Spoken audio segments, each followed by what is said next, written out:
Komisaris Arman berdiri tegap di tengah lapangan desa, tatapannya tajam seperti elang yang siap menerkam. Ia bukan sembarang polisi, ia adalah simbol kekuatan dan ketakutan bagi siapapun yang berani melawan hukum, atau setidaknya hukum versi yang ia yakini. Dengan seragamnya yang selalu rapi dan sepatu mengkilap, Arman dikenal sebagai sosok yang tak segan menghajar siapa saja yang dianggapnya membangkang. Bagi warga miskin, ia adalah bayangan kelam yang datang tanpa aba-aba, membawa kehancuran dan ketidakadilan. Namun, bagi atasan-atasannya, ia adalah prajurit sempurna, teguh, tanpa belas kasihan, dan selalu menyelesaikan masalah dengan cara apapun. Hari itu, desanya bergemuruh oleh suara protes. Warga menolak penggusuran paksa yang akan menggusur ratusan keluarga demi proyek properti mewah. Mereka berdiri di depan alat berat, meneriakkan keadilan yang seakan tak pernah berpihak kepada mereka. Namun, bagi Arman, ini bukanlah perlawanan, ini hanyalah sekumpulan orang bodoh yang perlu diberi pelajaran. Bubar atau kami akan bertindak tegas. Suaranya menggema, penuh wibawa dan ancaman. Namun, tak ada satupun warga yang bergerak mundur. Di antara mereka, seorang wanita berjilbab lebar berdiri teguh, wajahnya teduh namun sorot matanya tajam. Dialah Ustazah Hana, seorang ulama yang selama ini menjadi pelindung moral bagi rakyat kecil. Jangan sakiti mereka, Pak Komisaris. Mereka hanya ingin mempertahankan rumah mereka. Suara Ustazah Hana terdengar tegas namun lembut, seolah mencoba menenangkan badai yang siap meledak. Arman menatapnya dengan sinis. Baginya, tak ada tempat bagi suara-suara lembut di dunia yang keras ini. Keluar dari jalan, atau kau juga akan merasakan akibatnya, bentaknya. Tapi wanita itu tak bergeming, malah berdiri lebih tegak. Tatapannya menusuk ke dalam hati Arman dengan cara yang tak pernah ia rasakan sebelumnya. Seperti ada sesuatu yang lebih besar dari sekadar perlawanan fisik, sesuatu yang membuatnya, untuk sesaat, merasa goyah. Tanpa pikir panjang, tangan kanan Arman terangkat dan melayang cepat ke wajah Ustazah Hana. Tamparan keras itu menggema di udara, membuat semua yang melihatnya terpaku dalam diam. Sang Ustazah jatuh tersungkur, namun bukan tangis atau ketakutan yang muncul di wajahnya. Ia hanya menatap Arman dengan sorot mata yang aneh, bukan kemarahan, bukan kesedihan, melainkan sesuatu yang lebih dalam, lebih mengerikan. Tangan yang berbuat zalim akan menerima balasannya, Pak Komisaris. Suaranya terdengar tenang, tapi entah kenapa membuat bulu kuduk Arman berdiri. Untuk pertama kalinya dalam hidupnya, ia merasakan ketakutan yang tidak bisa dijelaskan.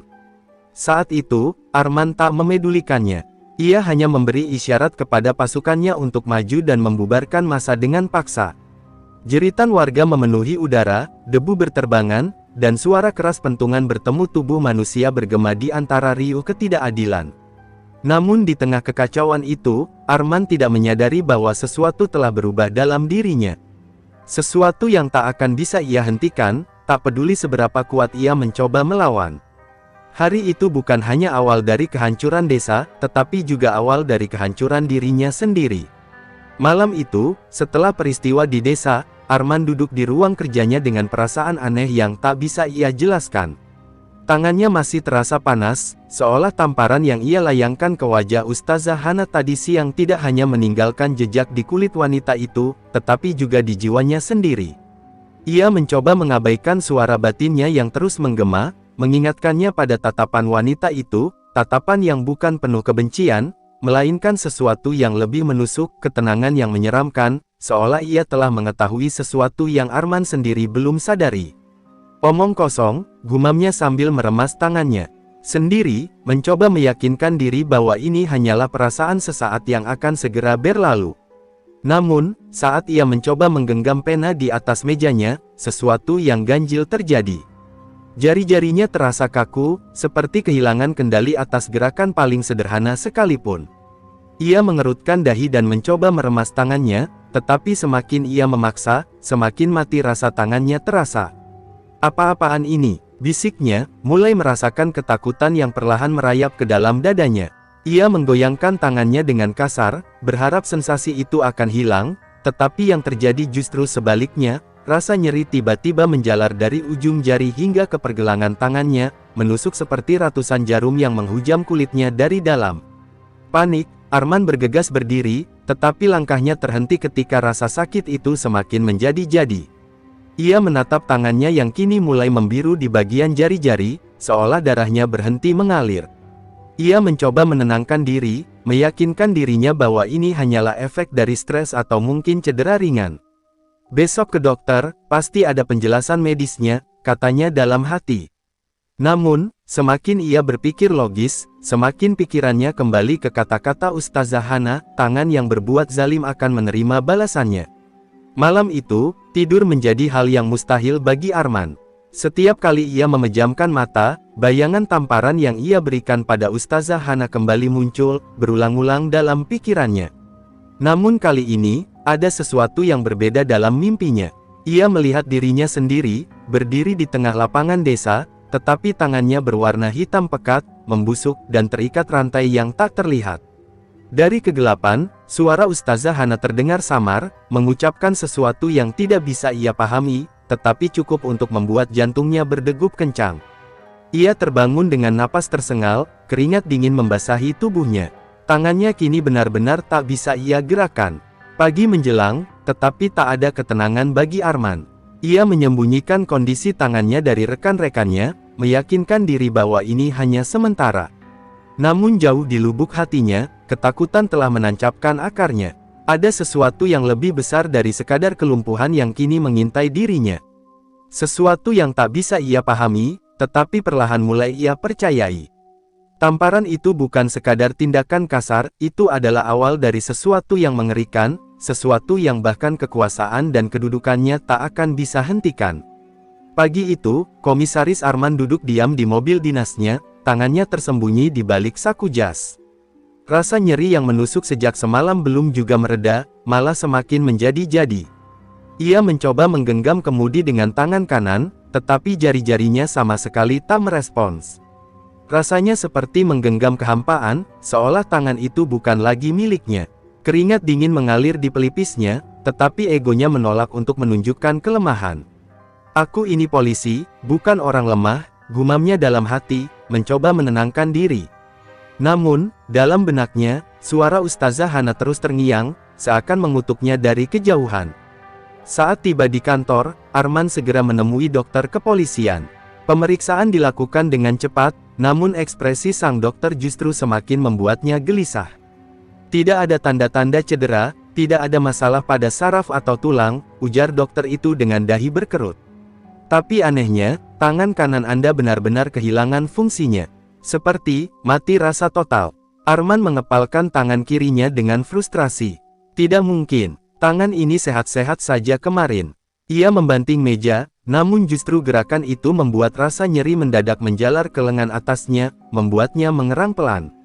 Dokter hanya menatapnya dengan bingung, tak bisa memberikan jawaban atas fenomena aneh ini. Siang harinya, saat menghadiri rapat penting bersama para petinggi kepolisian, Arman berusaha menyembunyikan kelumpuhannya.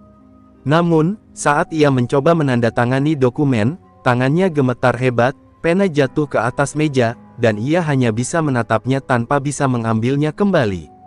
Rekan-rekannya mulai memperhatikan keanehan itu. "Pak Komisaris, Anda baik-baik saja?" tanya salah satu perwira dengan nada khawatir. Arman tersentak, merasa harga dirinya terancam. Dengan cepat, ia meraih pena dengan tangan kiri, berpura-pura tidak terjadi apa-apa. "Aku baik-baik saja," jawabnya dingin, meski di dalam hatinya, ketakutan mulai menggeliat seperti ular berbisa yang siap menelannya hidup-hidup. Namun, kejadian paling mengerikan terjadi malam itu. Saat Arman berdiri di depan cermin kamar mandi apartemennya, ia membuka kancing bajunya dan melihat sesuatu yang membuat darahnya membeku. Urat-urat hitam mulai muncul di lengannya, menjalar perlahan dari pergelangan tangan hingga ke siku. Jantungnya berdegup kencang, tangannya bergetar, bukan karena marah, tetapi karena ketakutan yang belum pernah ia rasakan sebelumnya. Ia menggosok kulitnya dengan keras, berharap warna hitam itu hanyalah noda atau ilusi semata, tetapi urat-urat itu tetap ada, semakin jelas dan mencolok di bawah cahaya lampu. Untuk pertama kalinya dalam hidupnya, Komisaris Arman merasa dirinya tidak lagi berada dalam kendali. Kekuatan yang selama ini ia banggakan mulai runtuh, dan ia tidak tahu apa yang sedang terjadi pada dirinya. Ia jatuh terduduk di lantai kamar mandi, napasnya tersengal, keringat dingin membasahi tubuhnya. Tamparan itu, mungkinkah benar-benar membawa kutukan? Ataukah ini hanyalah permainan pikirannya sendiri? Tetapi ketika ia mencoba menggerakkan tangannya lagi dan tak mendapatkan respons apapun, ia mulai menyadari satu hal yang mengerikan, ini bukan sekadar kebetulan.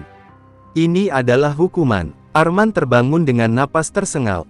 Malam itu, ia hampir tak bisa tidur karena rasa nyeri yang semakin menjadi-jadi di lengannya. Ketika ia menatap tangannya di bawah cahaya redup kamar, hatinya mencelos, urat-urat hitam itu telah menyebar lebih jauh, menjalar hingga ke bahunya. Ia mencoba menggerakkan jarinya, namun sia-sia. Tangannya benar-benar mati, tak ada lagi kekuatan di sana. Rasa panik mulai menguasainya. Sebagai seorang polisi yang terbiasa memegang kendali, kehilangan kendali atas tubuhnya sendiri adalah mimpi buruk yang tak pernah ia bayangkan. Dengan tergesa-gesa, ia mengenakan jaket dan melangkah keluar menuju rumah sakit terbaik di kota. Sepanjang perjalanan, pikirannya berkecamuk. Apa yang terjadi padaku? Ini tidak masuk akal. Berulang kali ia mencoba meyakinkan dirinya bahwa ini hanyalah penyakit yang bisa disembuhkan oleh dokter. Namun, jauh di dalam hatinya, ada ketakutan yang lebih besar, takut bahwa ini bukan sekadar penyakit biasa. Takut bahwa ini adalah hukuman. Namun, ia menepis pikiran itu. Ia bukan orang bodoh yang percaya pada tahayul. Di rumah sakit, serangkaian pemeriksaan dilakukan. Dokter spesialis saraf yang menanganinya tampak kebingungan. Hasil MRI dan pemeriksaan lainnya menunjukkan bahwa tidak ada kerusakan fisik atau gangguan saraf yang dapat menjelaskan kelumpuhan ini, kata sang dokter dengan nada serius. Secara medis, tangan Anda seharusnya masih bisa berfungsi dengan normal. Arman menggertakkan giginya. Jadi, Anda bilang ini cuma ada di kepala saya. Saya pura-pura sakit. Suaranya meninggi, amarahnya bercampur dengan ketakutan. Dokter hanya menggeleng pelan. Bukan begitu, Pak Komisaris. Ini bukan sesuatu yang bisa kami jelaskan dengan ilmu kedokteran. Kata-kata dokter itu membuat Arman semakin frustrasi. Ia berjalan keluar dari rumah sakit dengan langkah tergesa, jantungnya berdetak kencang. Saat itu, ia mulai menyadari bahwa ini bukan lagi sekadar masalah medis. Ada sesuatu yang jauh lebih besar yang sedang terjadi padanya.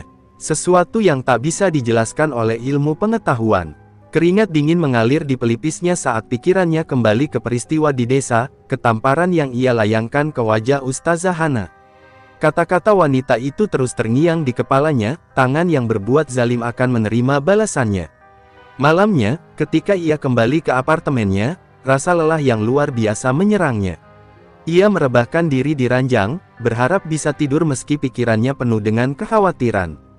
Namun, baru saja ia memejamkan mata, sesuatu yang lebih mengerikan terjadi. Kakinya mendadak terasa dingin, lalu mati rasa. Arman tersentak dan mencoba bangun, tetapi tubuhnya tak merespons. Jantungnya berdegup kencang saat ia menyadari bahwa kelumpuhan itu kini mulai menjalar ke bagian tubuhnya yang lain. Ia ingin berteriak, tapi suara itu tertahan di tenggorokannya. Dalam kegelapan kamar, ia hanya bisa terbaring diam dengan tatapan penuh ketakutan, menyadari bahwa perlahan, ia sedang kehilangan kendali atas tubuhnya sendiri. Malam itu, Arman terperangkap dalam kegelapan. Ia tidak tahu apakah ia sedang bermimpi atau benar-benar terjaga, tetapi tubuhnya terasa berat, seolah-olah ribuan rantai tak kasat mata membelenggunya. Napasnya tersengal, dan di sekelilingnya, hanya ada kesunyian yang menyesakkan. Kemudian, dari kejauhan, terdengar langkah-langkah perlahan mendekat. Suara itu menggema di dalam pikirannya, menimbulkan ketakutan yang lebih dalam daripada rasa sakit yang selama ini ia rasakan. Seseorang ada di sini. Arman mencoba bergerak, mencoba berteriak, tetapi tubuhnya tak mampu memberikan respons sedikit pun. Lalu, ia melihatnya, Ustazah Hana berdiri di hadapannya. Namun, wanita itu tampak berbeda. Wajahnya tak lagi lembut dan teduh seperti yang ia ingat, melainkan penuh ketegasan dan misteri. Mata tajamnya menembus ketakutan Arman, seolah mampu membaca dosa-dosa yang selama ini ia simpan rapat-rapat. Kau pikir kekuasaan membuatmu kebal dari konsekuensi? Suaranya bergema di udara, namun terdengar seperti bisikan yang menusuk langsung ke dalam kepala Arman. Tamparanmu bukan hanya menghina wajahku, tapi juga menghina keadilan yang kau injak-injak. Arman ingin membantah, ingin mengatakan bahwa ia hanya menjalankan tugas, tetapi suaranya menghilang, tertelan oleh kehampaan. Tiba-tiba, tangan kanan Arman terasa panas, membara seperti terbakar dari dalam. Ia menjerit tanpa suara saat melihat kulitnya perlahan menghitam, seolah-olah sedang membusuk dalam sekejap. Dari jari-jarinya, muncul retakan-retakan seperti arang yang hangus, dan rasa sakitnya begitu nyata, begitu menyiksa. Ia berusaha mengayunkan tangan itu, mencoba menyingkirkan sesuatu yang tak terlihat, tetapi tetap saja ia tak bisa menggerakkan tubuhnya. Tangan yang berbuat zalim akan kehilangan fungsinya, kata Ustazah Hana dengan tenang, seolah membaca hukum langit yang tak bisa diganggu-gugat. Dan mereka yang tak mau belajar dari kesalahannya, akan kehilangan lebih dari sekadar tangan. Dalam kepanikan yang luar biasa, Arman mencoba berjuang melawan mimpi itu. Ia ingin bangun, ingin lari dari suara-suara yang menghakiminya. Namun, semakin ia berusaha, semakin dalam ia tenggelam dalam kegelapan. Sampai akhirnya, suara dentuman keras mengguncang dunianya, seperti pintu raksasa yang tertutup dengan paksa. Arman tersentak bangun, napasnya memburu, tubuhnya basah oleh keringat dingin. Namun, mimpi itu belum berakhir, karena saat ia mencoba duduk di tempat tidur, ia merasakan sesuatu yang lebih buruk. Kelumpuhan itu kini telah mencapai pinggangnya. Ketakutan itu kini berubah menjadi sesuatu yang lebih besar, putus asa.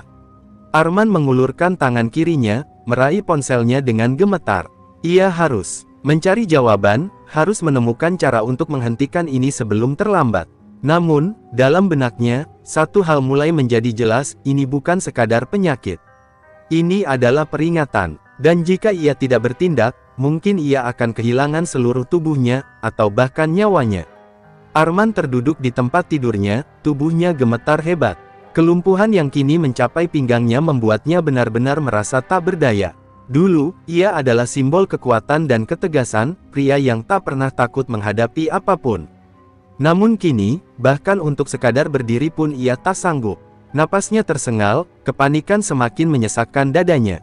Ini tidak mungkin, pikirnya. Ini bukan sekadar penyakit biasa, dan ia tidak bisa lagi menyangkal bahwa sesuatu yang lebih besar sedang terjadi padanya. Dengan sisa tenaga yang dimilikinya, Arman meraih ponselnya dan menghubungi seorang dokter spesialis yang lebih senior.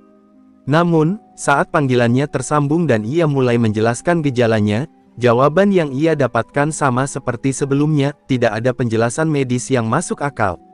Pak Komisaris, kondisi Anda terlalu aneh untuk dijelaskan dengan ilmu kedokteran, suara dokter di seberang terdengar ragu. Saya menyarankan Anda mencoba metode lain, mungkin spiritual. Arman membelalakkan mata. Spiritual, apa dia pikir aku terkena santet? Selama ini, ia selalu menganggap hal-hal gaib sebagai tahayul belaka, sesuatu yang hanya dipercayai oleh orang-orang bodoh dan mudah terpengaruh. Namun, saat ia menatap tangannya yang menghitam dan kaki yang tak lagi bisa ia gerakkan, keraguannya mulai terkikis. Jika ilmu kedokteran tak bisa menjelaskan apa yang terjadi, mungkinkah jawabannya memang ada di tempat lain? Mungkinkah ini benar-benar hukuman? Dalam keputusasaan, pikirannya teringat pada satu nama, Ustazah Hana. Wanita itu yang sejak awal memperingatkannya, wanita yang tatapannya seakan bisa menembus hatinya. Apakah dia mengetahui sesuatu? Arman meremas ponselnya erat-erat. Harga dirinya menolak gagasan itu, tetapi ketakutannya lebih besar dari egonya. Dengan suara bergetar, ia menghubungi salah satu anak buahnya yang bertugas di desa tempat Ustazah Hana tinggal. Cari tahu di mana Ustazah Hana sekarang, katanya dengan suara serak. Aku ingin bertemu dengannya. Di seberang, anak buahnya terdengar ragu. Pak, Anda yakin? Bukankah? Lakukan saja, bentak Arman, suaranya penuh frustrasi. Ia tak punya waktu untuk menjelaskan atau meyakinkan siapapun. Jika memang ini adalah kutukan, maka satu-satunya cara untuk menghentikannya adalah menemui orang yang mungkin tahu jawabannya. Malam itu, Arman menunggu dengan gelisah di apartemennya, berharap mendapatkan kabar tentang Ustazah Hana. Rasa nyeri di tubuhnya semakin menjadi-jadi, seolah-olah ada sesuatu yang perlahan menariknya menuju kehancuran total. Tatapannya kosong, pikirannya dipenuhi ketakutan yang belum pernah ia rasakan sebelumnya. Jika ini memang hukuman, apakah masih ada cara untuk menebusnya? Pagi itu, seorang anak buahnya menghubungi Arman dan memberitahukan bahwa Ustazah Hana bisa ditemui di sebuah pesantren kecil di pinggiran kota. Arman merasakan dadanya semakin sesak. Ia bukan hanya takut pada kondisi tubuhnya yang semakin melemah, tetapi juga pada kemungkinan bahwa ia harus menghadapi wanita yang pernah ia permalukan. Bagaimana jika ia menolak membantuku? Bagaimana jika aku sudah terlambat? Namun, dalam keadaannya yang semakin terpuruk, ia tidak memiliki pilihan lain. Dengan bantuan anak buahnya, ia dibawa ke pesantren itu menggunakan kursi roda, sebuah penghinaan besar bagi seorang pria yang selama ini berdiri gagah sebagai penegak hukum. Sesampainya di sana, suasana pesantren begitu teduh, kontras dengan kegelisahan yang menggerogoti hati Arman. Anak-anak kecil mengaji dengan suara merdu, sementara beberapa santri senior sibuk membersihkan halaman. Semua terasa begitu damai, seolah dunia di tempat ini jauh dari kekerasan yang selama ini ia kenal. Namun, yang membuatnya semakin tercekik adalah bagaimana orang-orang memandangnya. Mereka mengenalnya, mereka ingat apa yang ia lakukan. Tatapan mereka bukan hanya heran, tapi juga penuh kehati-hatian, seakan mereka tidak percaya bahwa seorang Arman bisa datang ke tempat ini dengan kondisi seperti sekarang. Tak lama, seorang santri mengantarnya ke sebuah ruangan sederhana. Ustazah Hana duduk di dalamnya, mengenakan pakaian serba putih dengan wajah yang tetap teduh. Namun kali ini, ada sesuatu yang berbeda dalam sorot matanya, bukan kemarahan, bukan kebencian, tetapi sesuatu yang lebih dalam, seolah ia sudah tahu mengapa Arman datang. "Silakan duduk, Pak Komisaris," katanya dengan lembut, seakan tak pernah terjadi apa-apa di antara mereka.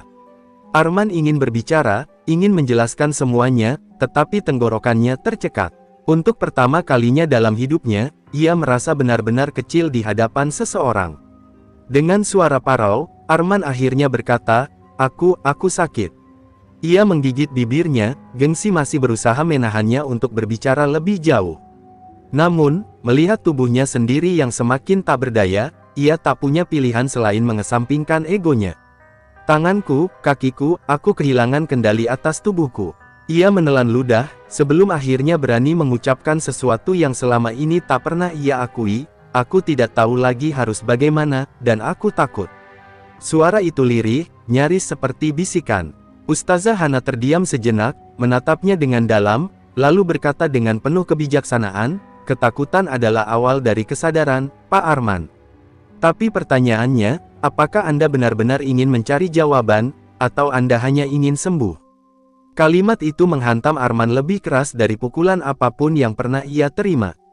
Untuk pertama kalinya, ia menyadari bahwa mungkin yang ia butuhkan bukan hanya kesembuhan, tetapi sesuatu yang lebih besar, sebuah pengampunan yang selama ini tak pernah ia sadari bahwa ia perlukan.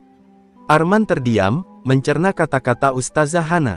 Dadanya terasa sesak, bukan karena sakit fisik, melainkan karena sesuatu yang lebih dalam, sebuah perasaan yang selama ini ia tolak untuk diakui.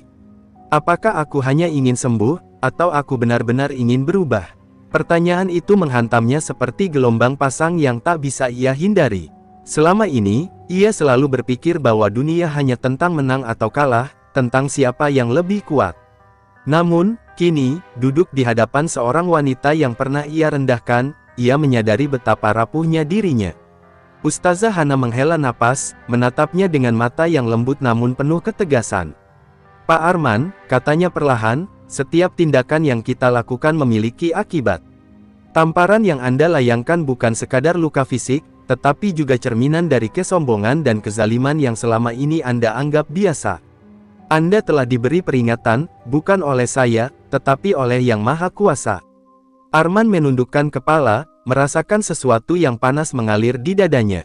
Rasa malu, penyesalan, dan ketakutan bercampur menjadi satu.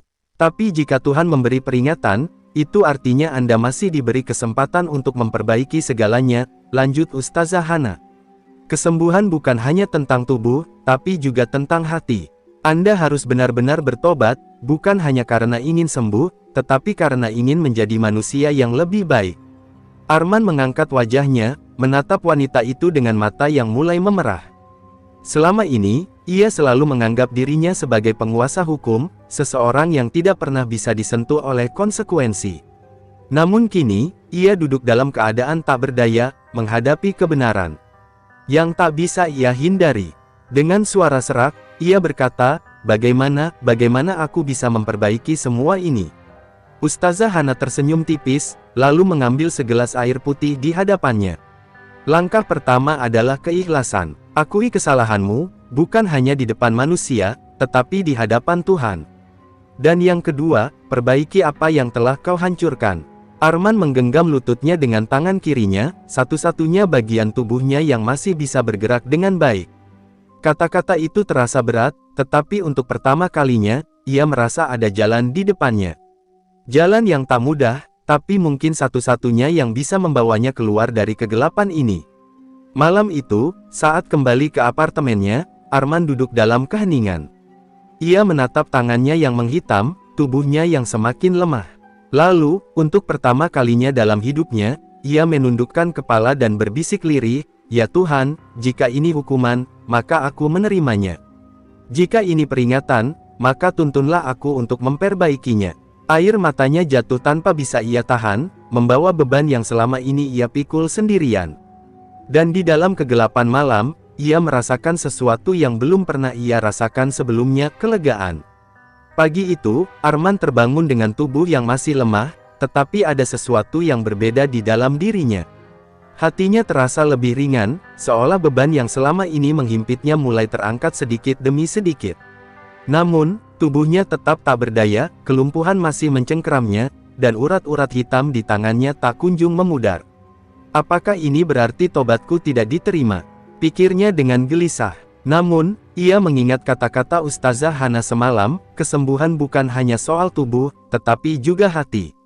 Aku tidak bisa hanya meminta, aku harus membuktikan bahwa aku pantas untuk diampuni. Dengan penuh kesulitan, ia mengambil ponselnya dan menghubungi seorang anak buahnya yang dulu sering ia perintah untuk melakukan tindakan-tindakan keras kepada warga tak bersalah. "Aku ingin menemui orang-orang yang pernah kusakiti," katanya pelan.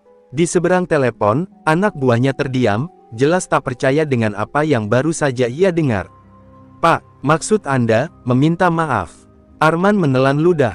Kata itu begitu asing baginya, begitu berat untuk diucapkan. Namun, ia tahu bahwa jika ia benar-benar ingin menebus kesalahannya, ia harus mulai dari sana. "Ya," jawabnya akhirnya, suaranya bergetar, "bantu aku menemui mereka." Sore itu, dengan kursi roda yang didorong oleh salah satu anak buahnya, Arman tiba di sebuah desa tempat dulu ia pernah melakukan razia secara semena-mena. Beberapa warga mengenalinya dan langsung berhenti dari aktivitas mereka, menatapnya dengan mata penuh kebencian dan keterkejutan. Seorang pria tua yang dulu pernah ia paksa mengosongkan warungnya berdiri di depan rumah dengan mata melotot. "Untuk apa kau datang ke sini?" Suaranya dingin, penuh dendam yang jelas belum pudar. Arman menelan ludah, hatinya berdegup kencang.